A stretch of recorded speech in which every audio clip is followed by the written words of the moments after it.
沿者超高龄社会议员郑志杰伫中日村关心台南目前老人福利机构甲长期照顾服务的老年人口，拢是以村作为单位。至于这款的照顾，敢真正会当互长辈有尊严来安养天年，是如何互健康的老人，或是相对经济较弱势的长辈，都有机会带入去类似养生村等相关个人服务的主体。所以会长要求市府以公办民营的方式尽速规划。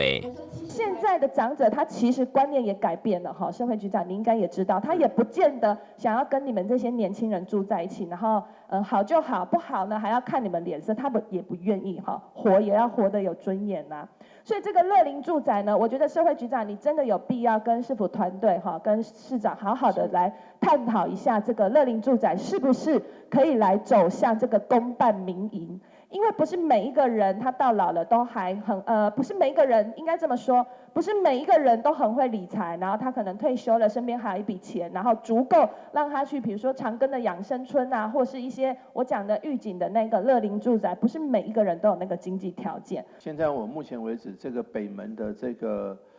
北门医院那边部分，我们就变成采公办民营的方式，不过那个部分是以养护为主。然后那个养生这一类比较少。那另外一个荣家就是公办公营的荣家现在在这个永康这边，我有过去，我上个礼拜天有过去，荣家那边环境规划的还不错。